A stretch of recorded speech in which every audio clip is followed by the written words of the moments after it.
Our next guest joins us from Australia today, and he goes by one name only, Das. He's a derivatives expert, an economist, and the author of Traders, Guns, and Money, and his latest book, Extreme Money. He also appears in the 2010 Oscar-winning documentary, Inside Job. He joins me now. Das, thanks for being with us. It's my pleasure.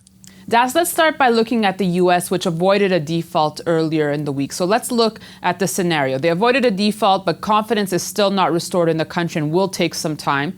We also see Janet Yellen, who will enter as the next Fed chair. She's expected to continue with QE. My question is, do you think that the U.S. can ever taper or begin to taper anytime soon? Let me just say why you can never stop QE. Let me give you a very simple statistic. The US is growing at roughly 2%. What that means is it's generating $300 billion in new activity every year. Now, to create that $300 billion in new activity, the Fed is pumping in about $1 trillion US a year, and the government is running a deficit of $600 billion. So roughly there's $1.6 trillion going in to create $300 billion of growth.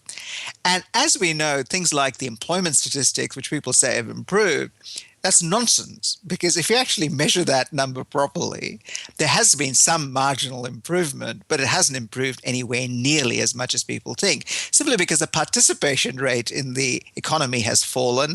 And you can see that the actual level of civilian employment to population ratios are at the levels of the late 1980s. So realistically, the economy is not that strong.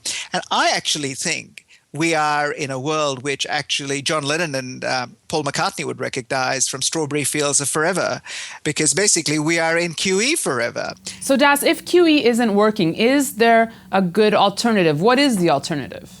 Well, I think there was an alternative in 2007, 2008. And that alternative was pretty straightforward, though it was brutal, which is you had to acknowledge these problems and essentially you had to cold turkey it.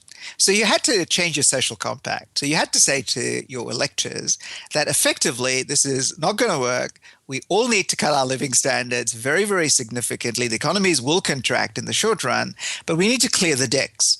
And by clearing the decks, you prepare yourself for further growth. So Das, we're a metals website, and I'd like to get your thoughts on the metals market right now. How do you see it? Well, I'm Indian, and my mother basically hoards gold no matter what happens. So, she'd buy at 200, she'd buy at 2,000, she'd probably buy at 200,000. So I have to live with gold because being an only child, it's my inheritance. So I don't have a choice about living with it. But I think gold is a very interesting commodity. And I think if you actually look at it, you have to look at it as a tactical asset versus strategic asset. In a tactical sense, gold is now functioning as a currency. So basically, nobody wants to hold dollars, nobody wants to hold euros, nobody wants to hold yen, so they switch into gold. So it's like a de facto currency. And as you've seen, gold prices have remained subdued because the dollar is strong. And to some extent, because it's priced in dollar, that's a very natural relationship anyway. Now, the second thing about that is, I think strategically, you have some problems with gold. And one of the strategic problems that you have with gold is the fact that everybody says it's a very, very good store of value.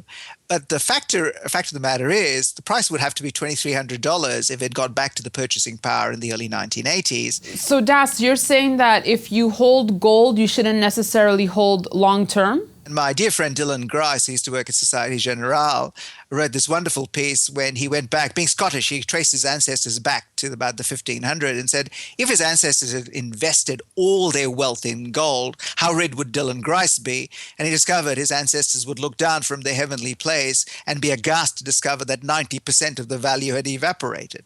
So I don't think it's necessarily a good long-term store of wealth. So Das, as an investor of gold, when do you know it's a good exit point? You have to use gold very tactically, trying to pay this dysfunction in the world. That's actually what you're doing. And I think that makes perfectly good sense in a portfolio context. But if you get wedded, and I think one of the big problems with things like gold is that there are people who are in love with gold. I essentially think it's not a rational debate that you can have with them. It's basically they love gold or they don't. And I think there's a good saying in stock markets, which is never love a stock because it won't love you back. And I think gold is exactly the same. And so you have to be very, very careful about that. Das, you gave me a lot of good quotes today, and today I'd like to end with one from your book, Traders, Guns, and Money, where you write, quote, "Early on, I drifted into the arcane world of derivatives trading. No qualifications were required. I just bluffed my way in," end quote. Das, do you think that this still rings true today, or are things different?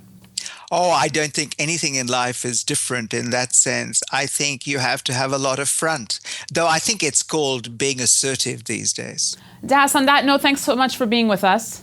It's my pleasure. And thanks for watching this edition of Kitco News. You can email us at newsfeedback@kitco.com or follow me on Twitter at Daniela Cambone. Thanks for watching.